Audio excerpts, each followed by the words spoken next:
Good morning, everyone. Welcome to our first Coast to Coast Prostate Cancer Support Group meeting of 2022. My name is Rochelle Green, and I'm the Support Services Manager for Prostate Cancer Foundation BC and its initiative Prostate Cancer Support Canada. I'll be moderating this meeting today, so if you have any questions or concerns that come up during the meeting, please feel free to send me a private message via the chat. Before we get started, just a bit of housekeeping. Mics will be muted during presentations and Q&A, but please feel free to send any questions via the chat should one arise during the presentations, and I'll try to address as many questions as possible during our Q&A session. You may also send questions via the chat during the Q&A, or you may use the raise your hand function on Zoom, which you'll find on your Zoom toolbar. I'll be calling on attendees to unmute their mics in the order that questions are asked. As always, a reminder that support group meetings are strictly confidential, and any personal information that is shared here today should not be shared outside of this group. The first half of this meeting will be recorded to share with others who are not able to attend today, then shared on our YouTube channel, but the recording will be shut off following presentations to encourage free and open discussion, as well as to protect the privacy of all participants. A reminder as well that the facilitators and moderators of this group are not medical professionals, and as such do not give medical advice. Opinions and information that are shared at these meetings do not replace the advice of a medical professional. Depending on how long our Q&A period runs, there may be time for small group discussions in the breakout rooms that you chose when you registered for this meeting. And without further ado, it's my pleasure to introduce our two incredible speakers today, who will be giving us an update on their research on SRBI, an essential component of steroidogenesis in castration-resistant prostate cancer. Dr. Kishor Wasan will be sharing with us first today. Among his many prestigious distinctions and fellowships, Dr. Wasan was most recently the Dean of the College of Pharmacy and Nutrition at the University of Saskatchewan from 2014 until 2019, and is currently an adjunct professor and distinguished university scholar in the Department of Urologic Sciences, Faculty of Medicine at the University of British Columbia. In addition to his over 240 peer-reviewed articles and 280 abstracts in the area of lipid-based drug delivery and lipoprotein interactions, he is the co-founder of the Neglected Global Diseases Initiative at UBC and will head the pharmacology program at Skymount Medical. Dr. Michael Cox will also be sharing with us today. He's a molecular and cellular biologist who earned his Ph.D. in biochemistry from the University of North Carolina. His research program is dedicated to understanding how prostate cancer initiates and progresses, and to finding ways of halting advanced disease progression. Excuse me. Dr. Cox's research is funded by the Terry Fox Foundation, Canadian Cancer Society, the VGH and UBC Hospital Foundation, and Prostate Cancer Foundation BC. With colleagues at the Vancouver Prostate Center and UBC, he's working on drug strategies that are the first steps in developing effective treatments for patients with advanced prostate cancer. Dr. Michael Cox also serves as a volunteer board member on Prostate Cancer Foundation BC's Board of Directors. And without further ado, I will turn it over to you, Dr. Wasan. Well, thank you very much, Rachel, and great to see a lot of your colleagues again. I'm going to go and keep my video off so I don't lose streaming here because I'm winking in and out. One thing I will mention before we start, Mike and I have been working together for over a dozen years now. I was a professor in pharmaceutical sciences at UBC in my first incarnation at the university, and actually has been collaborating with the Prostate Center and a number of folks for almost 15 years now. So I've been involved in prostate cancer for quite a long time. And some of the initial discoveries that were actually made in our laboratory, we went ahead and reached out to folks at the Prostate Center, Mike Cox, Martin Gleave, Emma Guns, and others, and said, we need your help. We've got this initial discovery here, which we really don't really fully understand. And particularly Mike has been outstanding in helping us move what our little discovery was forward. Because I'm a lipid and lipoprotein guy. My expertise is really in cholesterol metabolism, lipoprotein and drug interactions.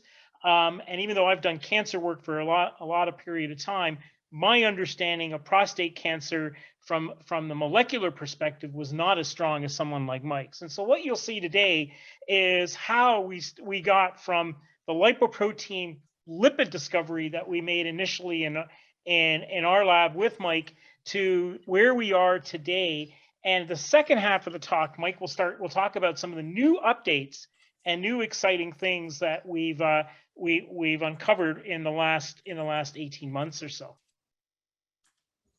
And can people see my slides? Okay, all right, let's see. So the second slide here is really the take-home message that I'd like all of you to be able to take home. And many of these things you probably already know, but I think there are some key things that at the end of this part of this discussion that I hope that will resonate with you. Number one is we all know the idea of prostate cancer feeds off testosterone to grow. And we all know that unfortunately, and these numbers have changed. I mean, it may not be 25%, it may even be more patients than that, patients treated with hormone therapy to block testosterone production, tumors eventually come back despite the therapy. And so it was our thinking that, is there a way to cut testosterone off at the pass in order to be able to reduce that tumor growth? And what we lapped onto was the fact that cholesterol is actually the precursor molecule that's required to be able to actually for the cells to make their own cholesterol. And so I made their own testosterone. So our thinking was the following, is that if we could cut off the production of cholesterol, we can cut off the entry of cholesterol into the prostate cancer cell, then the prostate cancer cell can't make testosterone, and thus we could reduce tumor growth, and maybe with combination therapy be able to deal with that. And we'll talk a little bit about that today. One of the most widely used drugs in cholesterol lowering in cardiovascular disease that now seems to have some role in prostate cancer are statins. And statins have the ability to cut off cholesterol pathways into the prostate cancer starving the growth. And the question for you all is, the big question is, will men who have both second-line hormone therapy and statins live longer? There's some evidence to suggest that that might be true. And because cholesterol is important for all types of cell growth, limiting the body's cholesterol through statin is double barrel. It means that cancer cells can't make their own testosterone, and it may cripple them from growing. But you will also find that, unfortunately, we have redundancy and backup programs. So if you cut off cholesterol from being synthesized, the cell says, we want to find other ways of getting cholesterol. And one way is through this molecule called SRB1, which we'll talk about in a couple of moments. And the big issue is that how do we block multiple pathways, this pathway of cholesterol, so that the cell is starved of cholesterol, can't convert it to testosterone, and thus we would decrease the growth of the tumor. So what is cholesterol? Well, cholesterol, as you know, is a very fundamental bifunctional, multifunctional molecule that we need for survival in our body. It's a precursor to bile acid and vitamin production. It's essential for membranes and cells. It's really a fundamental molecule that we need for us to live and for our body to survive and for cells to grow. And it's transported by these molecules called lipoproteins, very low density lipoprotein, low density lipoprotein, high density lipoprotein. And as you know, there's always a discussion about good lipoproteins and bad lipoproteins in cardiovascular disease. And LDL is considered a bad lipoprotein in the sense that if you have a high LDL cholesterol level, you can develop atherosclerosis and cardiovascular disease. Why HDL lipoproteins are actually good, because they're able to suck like a vacuum cholesterol out of the bloodstream and scarf it away into the liver where it's processed. So it's these mechanisms that are being used for all cells, but it's very interesting how it's related to prostate cancer. This slide shows you that there is actually a very strong relationship between the utilization of cholesterol and the high metabolic state of advanced prostate cancer cells. Actually, it's not just prostate cancer. As we all know, cancer is an aberrant growth and an off-regulated growth of cells. It's not growing in proper control. And in order to grow in this inefficient way and out of control way, it needs large amounts of cholesterol to do that. And you can see here that cholesterol is used in all certain aspects of the cell, from steroids to bile acids to embryonic development to cell receptor and endocytosis, etc. It's such a fundamental molecule to a number of different processes in the cell. And this slide just wants to show you, many of you have probably seen this before and understand it, that cholesterol, I don't know if my cursor, you can actually see my cursor here, but cholesterol, of course, is the fundamental building block that you find both in the testes and the adrenals, and ultimately, through a metabolic pathway, forms testosterone, which is, of course, the culprit in prostate cancer progression and out of control growth. And so it's really a simple strategy, which is quite complex, in the following way. Our goal is simply to cut off the cholesterol so that these cells, and ultimately these prostate cancer cells, can't make testosterone. And if we can do that by multiple pathways, then we feel we could reduce the tumor load and the tumor burden. And that's what is very important here. The next three slides really are to share with you that there are multiple mechanisms by which cholesterol can be moved. This talks about cholesterol metabolism or a synthesis within the cell, that we have a way in which our cells can make our own cholesterol. And then that gets converted can be converted to testosterone. That's why I think there has been the belief that when we went to castration-resistant prostate cancer and everybody said, oh my God, what's happening here? We've cut off the external supply of testosterone. Why are we still get this regrowth of prostate cancer cells? And the reason is because we have the ability to synthesize our own cholesterol. And so this got ramped up, particularly in castration-resistant prostate cancer, so we can make our own intracellular testosterone to feed the prostate cancer. We also have mechanisms by which we can bring cholesterol into the cell. So if we block the synthesis of cholesterol inside the cell, we can, have these mechanisms that export cholesterol from outside the cell in these different lipoproteins inside the cell. And we have mechanisms where we can actually efflux cholesterol out. So we have mechanisms on which we can import it inside the cell, export it outside the cell, and actually synthesize and make new cholesterol within the cell. And the reason why I share these three slides with you is that we feel, and what you'll see in a few moments, it's really the combination of multiple places of where we have to target to reduce the amount of cholesterol that the cell has to make testosterone that we have to hit in order to be able to decrease tumor growth in prostate cancer. So now there are a number of studies out there that quite recently and in the past that have shown that there has been a link between serum cholesterol and the risk of high-grade prostate cancer. And these are results from a clinical study called the REDUCE study in 2018, where all men received PSA independent trial-mediated biopsies, thus ensuring complete prostate cancer ascertainment.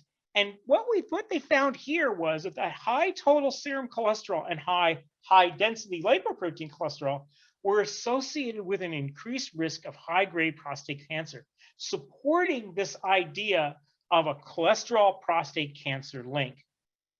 Subsequently, there have been several new studies that have come out relating the relationship between statins and reducing castration-induced bone marrow adiposity, as well as prostate cancer progression in the bone. So this is a paper that was recently published, which shows that where they show that cholesterol-lowering drugs like statins, and these statins, what they do is they inhibit the synthesis of cholesterol inside the cell, decrease castration-induced bone marrow adiposity in the tumor microenvironment, and thus reducing prostate cancer progression in the bone.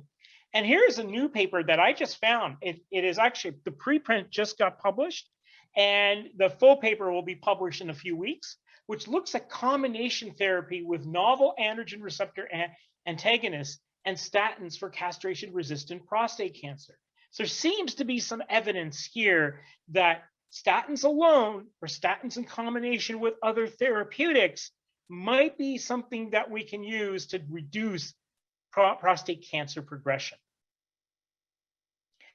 What this slide shares with you is the mechanisms by which statins actually work in prostate cancer. And again, what we're trying to show you here is we are blocking the ability of the cell to synthesize new cholesterol. All right, and these statins, and there's all these chemical molecules here I'm showing you, and it doesn't matter. They all have different chemical structures, but the thing that you need to realize is that they all block this synthesis, this conversion of particular molecules into cholesterol. And statin use has been associated with a reduced incidence of aggressive disease and decreased prostate cancer specific mortality. And here's a huge list of studies, and there are many, many more. If you actually do Google or go to PubMed, there are many, many more that have come out. Many of these studies are retrospective in nature or based on large population studies. They're not prospective in nature.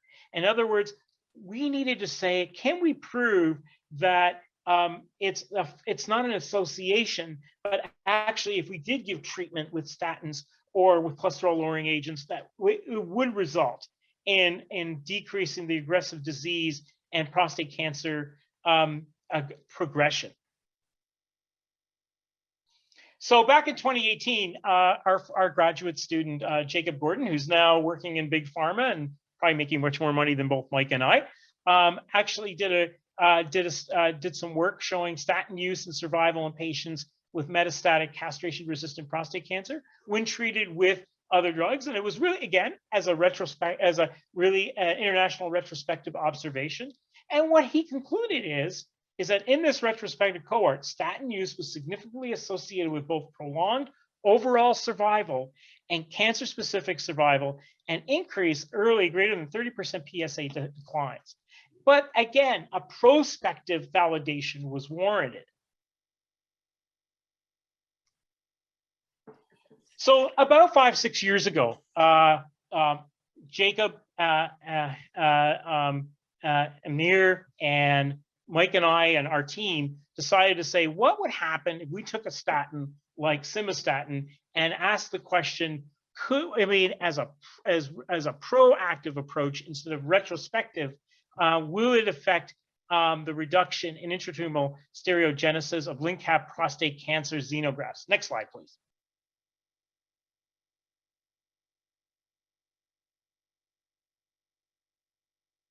All right, it's me, right? Sorry.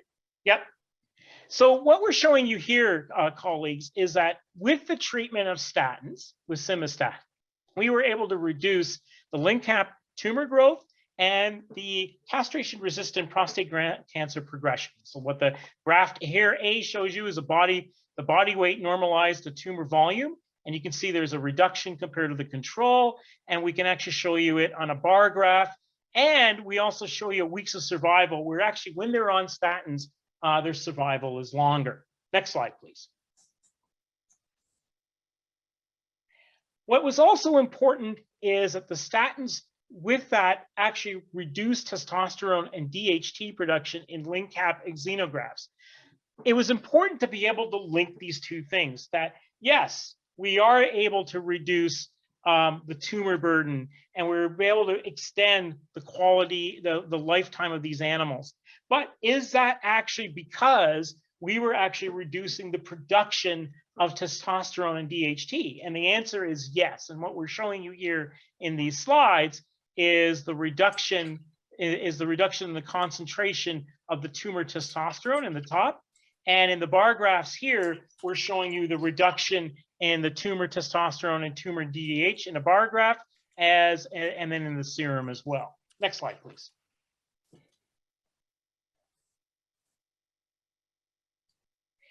But this is where life is very interesting, colleagues.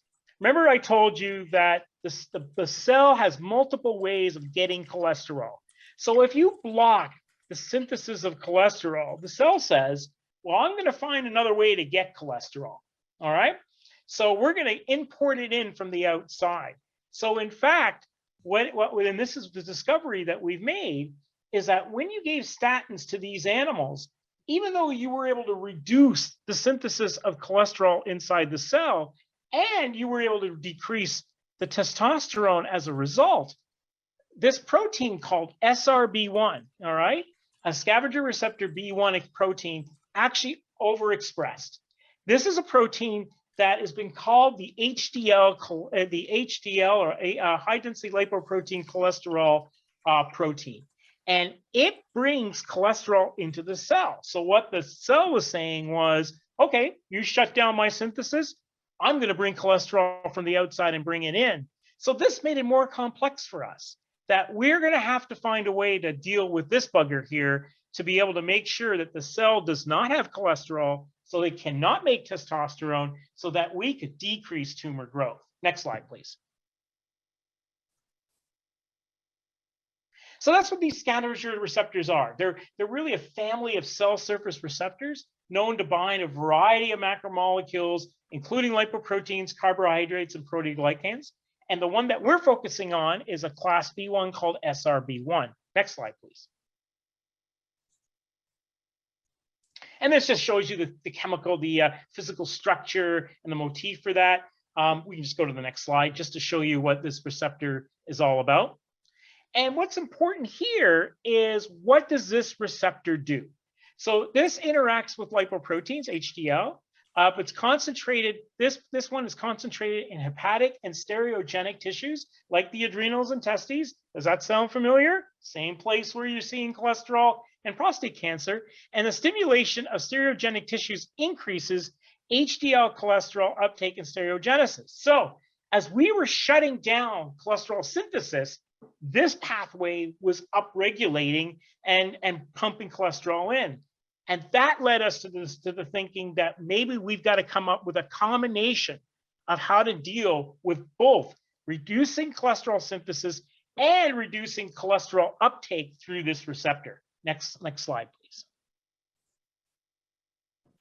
And so a paper that was recently published in Pharmaceutics just last year actually summarizes the expression and which discusses the inhibition of this protein as a potential novel target to disrupt cholesterol availability in castration-resistant prostate cancer. And you can click on the link and read this big paper. Mitali did an outstanding job in putting this paper together. And what it does, it summarizes not only the work from our laboratory, but what others had been thinking about this field as well. Next slide, please, Mike.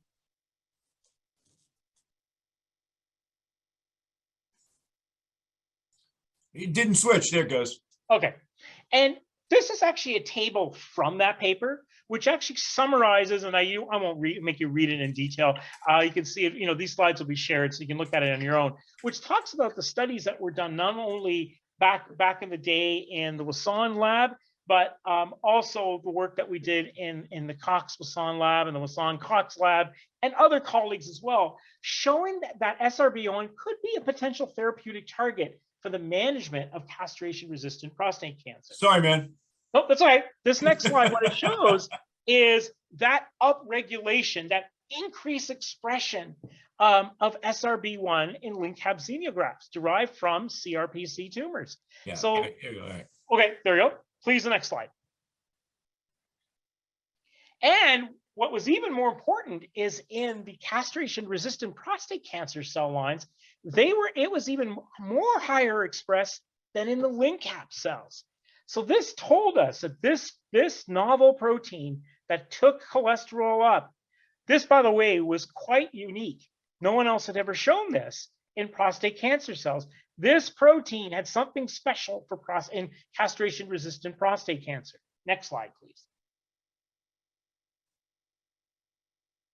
So what we did is we said, okay, if we're able to silence or reduce this expression, reduce the functionality of this SRB1, could it result in reducing PSA levels and the viability of these castration-resistant prostate cancer cells? And the answer to that question is yes.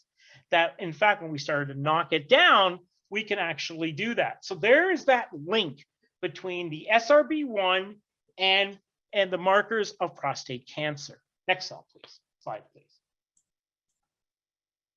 So that's brought up the hypothesis is like, if we could inhibit SRB1, will we attenuate AR signaling by decreasing cholesterol availability by de novo steroidogenesis? And really what the idea was, is could we actually have a therapeutic that could inhibit, all right, SRB1 activity and ultimately combine it with a statin, this combination, to maybe reduce as much cholesterol for the cell as possible so that we could ultimately decrease testosterone production and tumor growth. Next slide, please. No, that's, yep, next slide. Did I go too far? Going up, next slide. So this is a paper that we published just a few years ago in Cancer Research, where Jacob and this is part of Jacob's Ph.D. thesis and the whole team, we show that the upregulation of scavenger receptor is required for steroidogenic and non-steroidogenic cholesterol metabolism in prostate cancer. So this was a key protein and was very important, and we were the first to show this, and it gave us a new potential molecular target to treat castration-resistant prostate cancer in lieu or with statins. Next slide, please. So what I showed you here is I've already summarized, is that we were able to use, what we call siRNA technology to inhibit, to silence SRB1, and it resulted in a decrease in the testosterone accumulation. It decreased or arrested the growth, arrested growth, and that meant that there seems to be a direct link between the two. Next slide, please. So the next step was, could we actually use a therapeutic to be able to do the same kind of thing? And so there is a small molecule called BLT1 that had been around for a while. That was a selective inhibitor of SRB1 mediated cholesterol transfer. It actually increases HDL affinity to SRB1. And we felt that maybe it might prevent the cholesterol transport and may prevent HDL dissociation from SRB1. Next slide, please. So what we did is we used this molecule to see if it reduced cholesterol uptake and PSA secretion by binding to the SRB1. And what we're showing you here is a decrease both in cholesterol uptake and a decrease in PSA concentrations as we gave increasing concentrations of BLT1. Next slide, please. And then what we found, which was really exciting, is when we took BLT1 with a statin and combined them, it synergistically decreased the PSA secretion.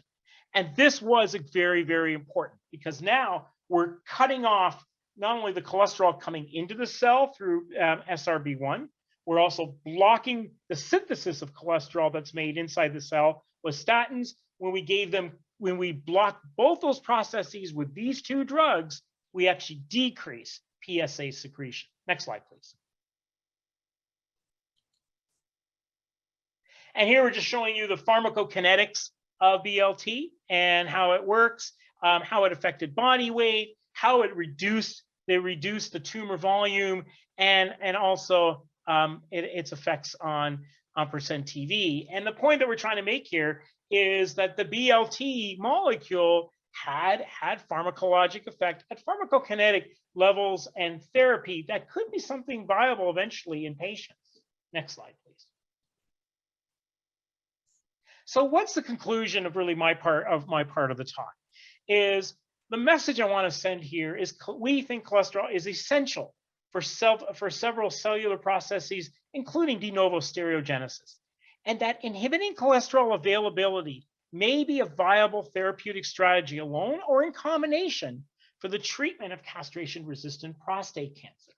And so this set the scene for the future, for the work that we were going to do next. And so with that, I'm going to turn it over to Mike to talk about some of the more exciting work that has progressed since this combination of work that we've done. If you go back to one slide, Mike, just go back one. This is, again, the take-home messages that I mentioned right at the beginning of the talk. And I think the main thing that you want to take home here is very simple, is the fact that we are going to block cholesterol from being produced or brought into the cell. That decreases testosterone. And because of that, we're doing that by both preventing it from being brought into the cell, preventing it from being synthesized within the cell. And this double-barreled approach reduces the availability of cholesterol to make testosterone so that that prostate cancer cell can't grow. And with that, let me turn it over to Mike to talk about the next phase of the project and some of the outstanding work we've done in recent times. So Mike, over to you. Thank you, Kish. So yes, I think it's been quite a while that we've been working on this, and it's been a real pleasure to have this collaboration with you, even over this distance and through this virtual media. And so, as he told you, we each come at this from a very different angle. And so when I first was brought into this idea, it was papers like the one I'm showing you some results from here that caught my interest the most. So Kish was talking about how cholesterol levels are increased in the bone environment when there's metastatic disease. And this is some of the data that supports that idea, that in bone metastases and in prostate cancer alone, cholesterol levels are much higher than in normal prostate cancer. And in prostate cancer, it's much higher than in other cancers like breast cancer or kidney cancer, some squamous carcinomas. When you look at the cancers in the bone, what you see is that it seems to be high levels of expression of these receptors for cholesterol, LDL receptor, SRB1, and these synthetic pathways that he was discussing for the HMG-CoA for the targets of the statins. And so the idea has been put out there for some time that cholesterol can be brought into cells for the production of androgens to drive cancer growth.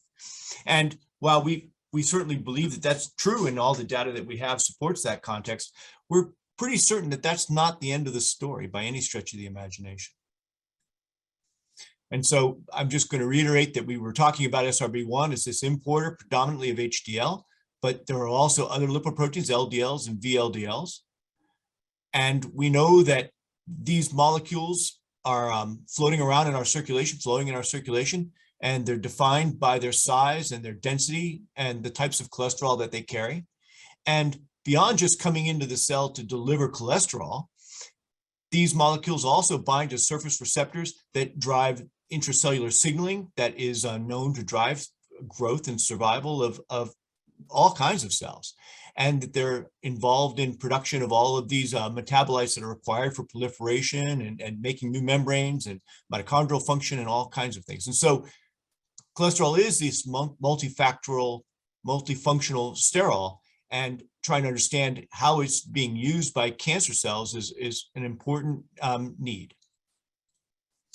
So when Jacob was working on this project, he was able to demonstrate in a cohort of samples that we have here at the Prostate Center, in addition to a cohort of samples that we had access to from the University of Washington's rapid autopsy program, and from another cohort in China, that SRB1 is upregulated in prostate cancer. Positive control here is liver, which makes a lot of this because it's important for taking up HDL, as Keisha talked about.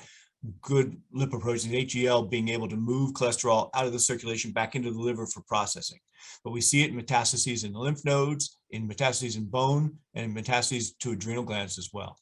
And the expression was just very, very high in these disease states versus normal prostate in all conditions we looked at. And that these were the differences predominantly that we saw in the cancer cells. In fact, what we saw in the cancer cells was actually a decrease in LDL receptor production. And all the other synthetic processes and efflux processes, there was no statistical difference between those samples in any of the ways that we looked at it from a molecular perspective, either in the Shanghai cohort or in the rapid autopsy program cohort. So how and why is SRB expressed in prostate cancer? That really becomes the question. And Keisha's given you some ideas about it, how we think about it with relationship to steroid production, but there are other issues as well. And I've carried this particular slide around with me since I was in grad school. And I keep updating Bert's picture because, like the rest of us, he's getting older too, and he's been critical to our understanding of how genes are important for specific types of cancers. And so he said in this particular quote from this paper, where he was talking about his favorite cancer, which is colorectal cancer, that cancer is in fact a genetic disease. And you can read about all of this. But really, what we know about cancers and the progress that we've made over the last 30, 40 years really has been due to our part in understanding the discovery of genes that, when mutated, lead to cancer. And that's the critical feature here. It's always the driver of the cancer is mutations in the genetic code of the cell that goes crazy. And so there are different types of mutations that can happen in the genome. And so you can have original sequence. We have A's and T's and G's and C's. These adenine, guanine, thymine, and cytosine residues are the alphabet of our genome, and they occur in pairs. And so we have 6 billion of these in every cell of our body. And trying to understand that sequence and understanding how they make specific things happen in our cells is the key. And they can be mutated. They can have one change to a different base. They can have one stuck in that wasn't there before and change the frame shift of the reading of that sequence. They can have deletions that also change the reading of that sequence. So these are all changes to the primary sequence. We can also have global changes to the chromosomes. The chromosomes exist in these 23 pairs, and so we can have deletions where we lose a region of a chromosome. We can have duplications where a region is replicated in a chromosome. We can have inversions, so they're scrambled around. We can move them from one chromosome to another. These are all kinds of mutations that can occur. And so when we first tried to understand what was happening in the context of SRB1 and why it was particularly upregulated in prostate cancers, we asked these basic questions. Are there any differences in these? And we teamed up with colleagues at the University of San Francisco and colleagues here, and we analyzed hundreds and hundreds of samples that have been curated through the years, and we couldn't find any recurring changes in primary sequence or rearrangements that would suggest to us that that was the way that SRB1 expression was becoming increased in our cancer specimens. So it turns out there's another way to regulate gene expression at the chromosomal level, and it's called epigenetic mutations. And so these are epigenetic, is just beyond the genome, extra to the genome. And they are modifications of either the DNA sequence by methylation of cytosines or by modifications of the proteins that act to bundle up the DNA to package it into our chromosomes, because we have to be able to condense them down. Each cell has the equivalent of about 3 meters worth of DNA in it. And so you have to pack that down to fit into something that is really quite small. So we have these compensations to be able to close everything down and then open up regions that need to be used. And this epigenetic programming is how different cells know how to open different regions of the genome so that they can use the genes that are important for that specific type of cell, be it a blood cell or a skin cell or a brain cell or a muscle cell or whatever kind of cell. Different parts of the genome are being used all the time. And so this is the next area that we tried to look at. And so with our colleagues, we started analyzing this large data set that we had. And so the idea is that on cytosines, methylation acts to suppress gene expression, especially when they're in the promoter regions. And demethylation of those cytosines acts to open it up and allow those genes to be expressed. And so in the middle panel here is a representation of the sequence of the SRB1 gene called SCARB1. I should have changed that. And this region of the promoter is where it's most highly methylated, or demethylated in this case. And so what we saw was, when we looked across a bunch of samples, we saw that in benign specimens, there was a relatively high methylation quotient, and that in cancer, that level was decreased, and in castrate-resistant prostate cancer, it decreased even further. So this suggests to us that this is the mechanism that is being used for increasing expression of SRB1 in prostate cancer cells. So now we have a handle on this, and we can start to try to apply various therapeutic approaches and genetic approaches to try to reverse this process. And so Kish alluded to all the kinds of things that happen to cancer cells. And one of the primary things that happens is that they become stressed. So they are harboring lots and lots of mutations. And those mutations cause stress on the cells. They have to figure out how to divide when they shouldn't, how to survive when they shouldn't. And so these stress pathways become critical to the survival of the cancer cell. It's growing really rapidly. It creates an acidic environment that it has to grow in and survive in, and it creates all these problems. And so there are a variety of types of cell stress in a cell, mitochondrial stress in particular. Senescence is a way the cells avoid this. And so cancer cells are addicted to these stress pathways. They have to be able to upregulate these pathways in order to survive in their compromised state as they try to grow so rapidly with an aberrant genome. And so Jacob had published that there are lots of different things that happen, and none of the details on this slide are important. I just want to use it to show you that there are upregulation of pathways that we think are associated with protein folding complexes and changes in protein folding, with signaling that is pro-survival, with upregulation of autophagy pathways, and that we see all of these granules forming in these cells. These cells appear very abnormal. They go into a senescent state, senescent-like state. And so more recently, what we've done is we've looked more closely at these cells, and we're showing 3 examples: LNCAP cell, a prostate cancer cell that is androgen responsive, a 42D cell that is a castrate-resistant prostate cancer model, and a PC3 cell that doesn't care about androgens at all anymore. It's gotten so far away. And we can see evidence of increased autophagy and stress granule formation in these cells, particularly when we treat them with BLT1, which is these bottom panels versus the top panels. So we think that these are really interesting avenues to proceed and try to understand what stress pathways we can try to target. We also see changes in mitochondrial function. The mitochondria are the energy factories of the cell. They produce the majority of the energy that a cell needs to be able to do everything it does. There is a complex process by which oxygen is used to burn carbohydrates in order to produce the energy unit of the cell, ATP. And we find lots of mutations or lots of changes in expression of factors that are in key regulatory nodes of the mitochondrial function in these cells that are being treated with BLT1. And so we think that we can take advantage of these ideas. And that advantage of that idea is through a concept called synthetic lethality. And the idea is that you can take advantage of key features that a cancer cell is requiring that aren't necessarily oncogenes, drivers, mutated genes that are driving the cancer. They're non-oncogenes, but they're still critical pathways that the cells need in order to survive. And so if there are these sorts of pathways in a cell, a normal cell will have these redundant pathways and will do just fine. And if you can come up with a therapy that can target one of those pathways that the cancer cell is using, then you can show that that normal cell will go ahead and continue to survive.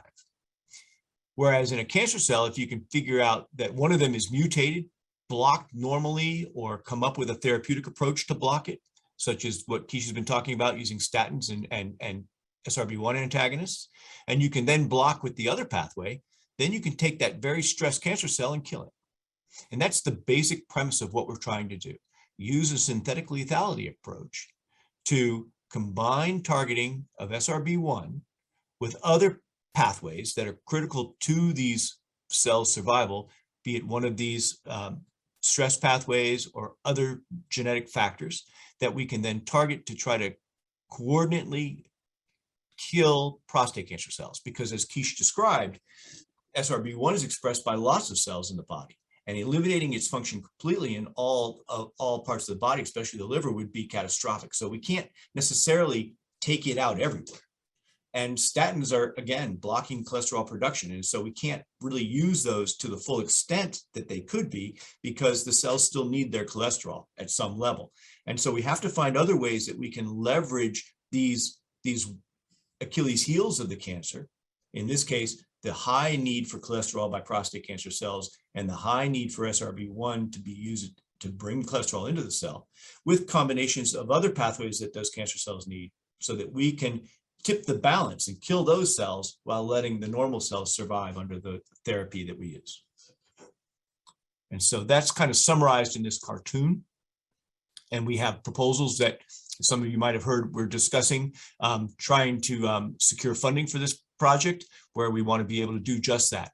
Combine statins with or SRB1 antagonists with genetic screens to find these synthetic lethalities that we can use to then try to kill off these cells that will mimic some of the activities that we see when we combine statins with BLT1 for both inhibition of PSA production and induction of death of these cancer cells. So the conclusions then are that prostate cancer increased SRB1 expression has become independent of systemic testosterone and production of testosterone by the testes, that this increased SRB1 expression may be reversible using epigenetic therapies, and we're pursuing that as actively as we can. Inhibiting SRB1 blocks cholesterol from being utilized by prostate cancer cells, not just for production of testosterone, but for proliferation and maintenance of mitochondrial function.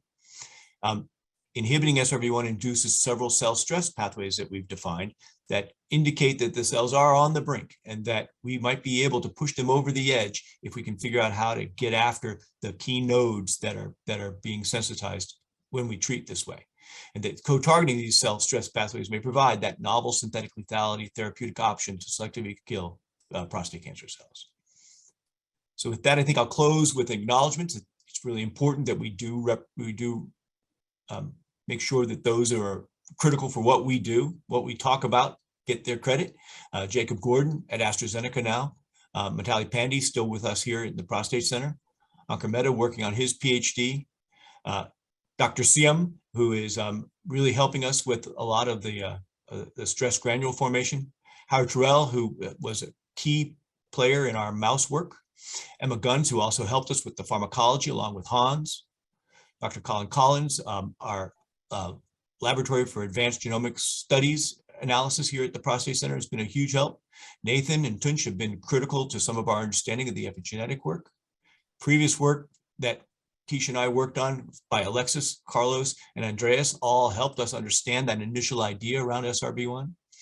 Drs. Morrissey and Nelson at the University of Washington, who have helped us with their cohorts, and Dr. Felix Fang and David Quigley, who have helped us secure a lot of information from the wonderful cohorts that they've collected at the University of San Francisco, the University of California, San Francisco, and funding support from Prostate Cancer Foundation, and Prostate Cancer Canada, that then became Canadian Cancer Society, and all of you for listening to us talk today. So thank you all for your participation. And thank you very much also as well. Thank you so much.